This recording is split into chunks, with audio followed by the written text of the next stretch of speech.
Salut à toutes et à tous, c'est Madgen. Aujourd'hui on se retrouve pour une nouvelle vidéo, une vidéo déballage qui était à la base pas prévue. C'est une enceinte Bluetooth qui, donc elle fait pas que Bluetooth, on peut aussi la raccorder avec un fil AUX, auxiliaire, avec jack 3.0 il me semble. Et donc elle va sous l'eau, c'est une de ses particularités, donc on va tout de suite la déballer. J'ai une petite nouveauté, c'est une caméra qui filme avec une pas très bonne qualité. Je vais voir qu'est-ce que ça va donner. Vous me direz dans les commentaires si vous aimez la qualité, sinon je referai avec mon appareil photo basique, enfin pas basique, c'est un réflexe, mais au moins il filme bien, avec une très bonne qualité. Mais de toute façon je compte me prendre une caméra HD.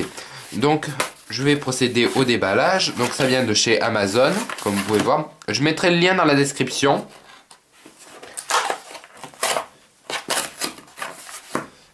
Alors ce qui est bien, c'est que moi ça me permet de voir ce que je filme là actuellement grâce au caméscope, ce que je ne peux pas faire avec bien sûr l'appareil photo.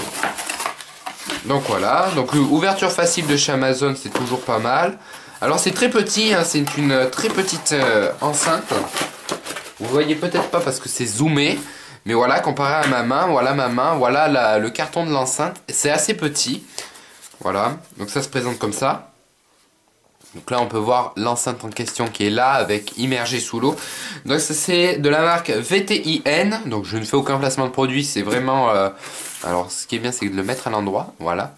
Alors de la marque de VTIN, c'est un Cuber wireless speaker, donc ça marche, ça veut dire que c'est sans fil. Une de ses particularités c'est qu'il est multifonction, donc il peut faire de la musique et on peut répondre à des appels et raccrocher aussi. C'est waterproof parce que c'est IP67, donc c'est pas non plus fait pour aller complètement sous l'eau, mais ça peut y aller quoi. Ça résiste aux éclaboussures, donc c'est toujours pratique quand on prend une douche ou quoi. Voilà. Alors c'est résistant au choc et aux variations de l'environnement.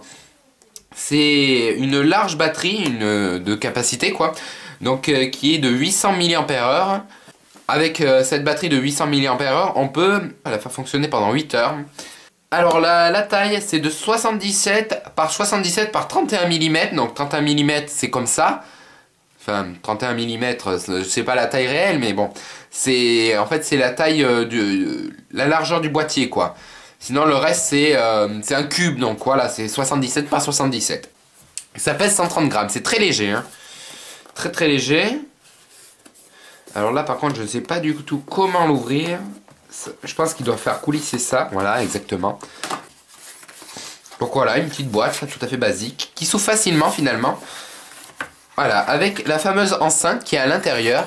Voilà, je vais vous le mettre dans votre sas à vous. Donc voilà.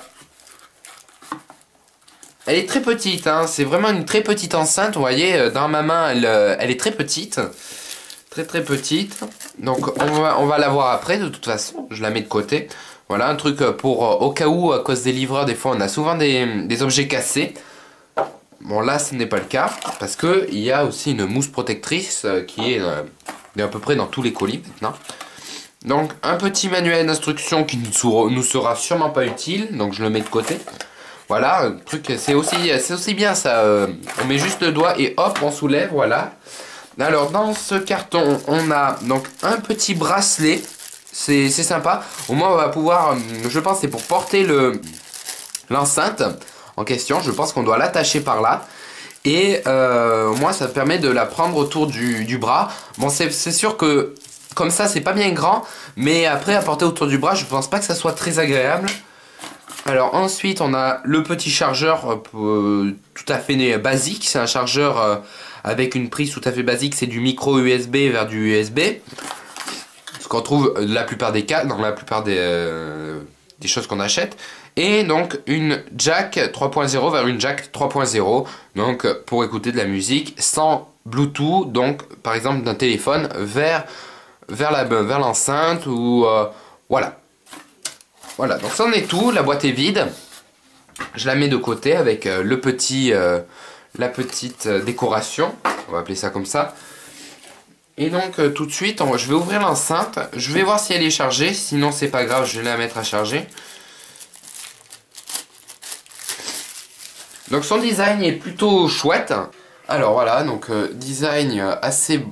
C'est pas moche, hein, voilà, vous voyez, c'est des petits boutons, c'est exprès waterproof. Donc changer, play, pause, l'allumer et les boutons plus moins pour le volume ou pour changer de musique. Donc ici, c'est sûrement pour faire passer le bracelet. Donc là, on voit bien la marque, la VT In et VT In ici. Ouais, ben franchement, elle est pas moche, l'enceinte en question. Je sais pas qu'est-ce que ça donnera en rendu vidéo, j'espère que ça rendra bien. Donc là, je vais enlever juste des petits crochets. Je la prolongerai sous l'eau vu qu'elle est IP67. Bon, bien sûr, c'est de l'eau douce, donc ça va. Mais à éviter surtout à la mer, donc où l'eau sera salée et où ça pourra peut-être abîmer certains composants de l'enceinte et ne plus garantir son étanchéité. Alors j'ouvre le bracelet maintenant. Voilà, tout à fait... C'est assez agréable finalement au toucher. Voilà. Rien de spécial. C'est assez particulier parce que je sais pas du tout comment ça s'accroche. Je comprends pas tout le truc, mais je pense que ça se dévisse, ce petit truc. Voilà, qu'on voit ici, là. Et qu'ensuite, il faut prendre les deux. Faut l'accrocher comme ça à l'enceinte. Donc vous prenez l'enceinte, hop. Et là, vous mettez ça comme ça, hop. Et là, qu'il faut accrocher le petit truc. Je n'ai pas de tournevis avec moi, mais peut-être... Ah si, ça s'enlève assez facilement. Donc pas besoin d'un tournevis. C'est vraiment après pour visser plus si on en a envie. Après, je pense que ça doit... Ils veulent adapter ça un peu à la taille du poignet ou je sais pas quoi. Mais je pense qu'après, c'est surtout pour accrocher au sac, voilà, des choses comme ça. Bon, sincèrement, je vais pas le mettre tout de suite parce que, voilà, j'ai pas envie pour le moment. Je vais garder ça de côté. Et je vais voir si l'enceinte est chargée, mais je ne pense pas. Je vais y regarder.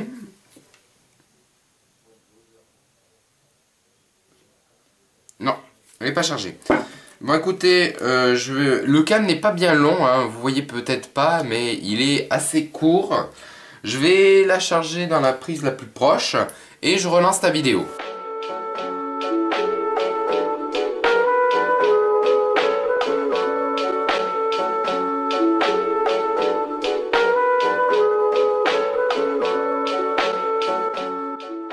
Donc voilà, je suis de retour. On va tout d'abord procéder à l'appareillage. Je crois que ça se dit comme ça. Je suis pas sûr. Je vais l'allumer déjà d'une, l'enceinte. Je vais éteindre mon téléphone. Donc j'ai allumage de l'enceinte. Ah voilà. On voit un petit voyant bleu qui clignote. Donc pour nous dire que l'enceinte est bien allumée. Alors je pense qu'il va falloir que je consulte la notice pour savoir comment on fait pour appareiller l'enceinte au téléphone. Donc la petite notice qui est bien entendu inclue avec l'enceinte. Alors c'est tout en anglais. Ouais, c'est tout en anglais à part peut-être là. Non, c'est tout en anglais. Bon, c'est pas grave, je vais y arriver. Pair with your phone. Pair the wireless speaker with your device for the first time. The distance between de 1 mètre. Donc il faut que la distance soit de 1 mètre pour l'appareillage. With the speaker power off, long press power on button about 3 seconds until the blue light starts flashing quickly. Donc ça flashing quickly actuellement. Est-ce que ça va marcher? Je ne sais pas. Je vais regarder. Sinon, l'écran Bluetooth, j'ai actuellement l'appareil. Alors c'est où déjà? Bluetooth, voilà, tout simplement. Alors, il recherche, voilà, en effet, on l'a tout en bas, je sais pas si, attendez, ça m'apparaît en fait tout ça. Ah oui d'accord, mais c'est juste que ma caméra fait pas la meilleure automatique. Donc vous voyez sûrement pas, c'est peut-être écrit à l'envers pour vous, c'est pas grave. Je vous le lis. Donc ici on a le VT-In Cuber. Je clique pour l'appareillage. Appareillage en cours.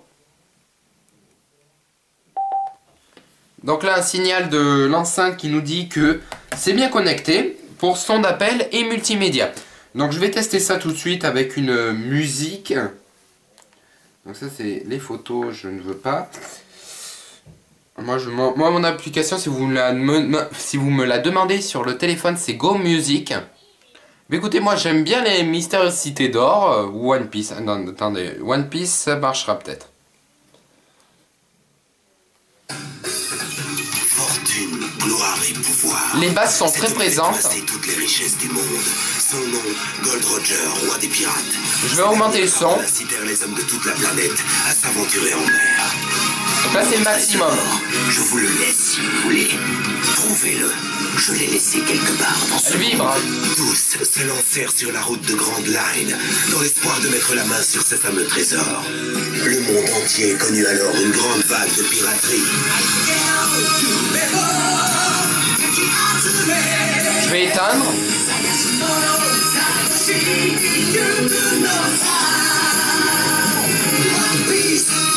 Alors notre petit souci, c'est pas ça le problème, parce que moi j'utilise Go Music.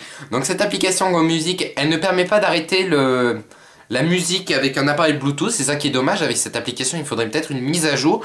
Mais je pourrais avec Google Play arrêter la musique avec ce bouton. Voilà. Donc ce que je peux vous en dire, c'est que donc les basses sont très présentes dans cet appareil. On sent beaucoup la vibration des basses. Et ça c'est très bien parce que souvent on a une enceinte mais on a très peu de basses. Le seul problème qu'on a c'est que le son serait peut-être un peu trop étouffé.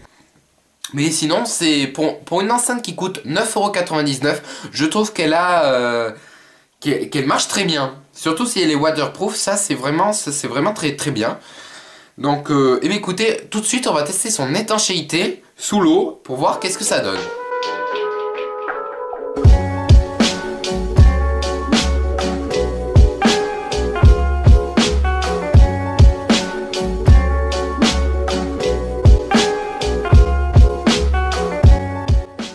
Et donc voilà, je suis de retour avec l'enceinte qui est toujours en train de charger. Vous voyez peut-être pas, mais voilà, elle a le bouton rouge.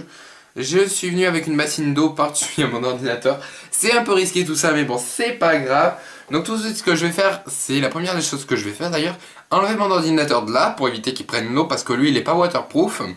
Et donc arrêter le chargement de l'enceinte qui a déjà assez bien chargé. Il s'est écoulé une bonne demi-heure entre ce que j'ai coupé et maintenant.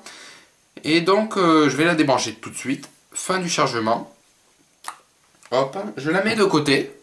Je prends l'ordinateur, je le mets de côté. Je reprends l'enceinte. Je vérifie bien que le port soit fermé, très bien fermé, hein, que tout soit bien étanche. Je vais maintenant l'allumer, mettre la musique du générique de One Piece. Voilà, on va prendre celle-là, c'est pas grave. Même si j'ai des problèmes sur YouTube. Et je vais la mettre dans l'eau. Je regarde bien si tout est fermé. J'ai eu peur. En fait,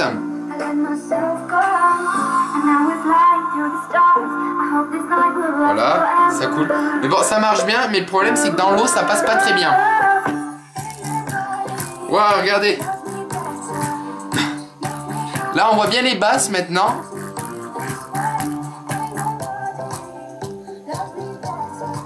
Voilà, c'est une des meilleures façons finalement de vous montrer les basses. Alors je vais essayer de la mettre doucement sous l'eau. Ouais, alors je encore, mais elle marche bien. Elle est sous l'eau. Alors je vais descendre. Je vais changer de musique. Ah, on va changer ça avant. Vas-y, bon. Donc je vais faire le soin. Je vais juste ma musique. Alors, je suis parce que j'ai la musique. C'est sur les hauteurs, parce que j'ai pas fait qui est en langage. Mais ça va aider. Oh, non,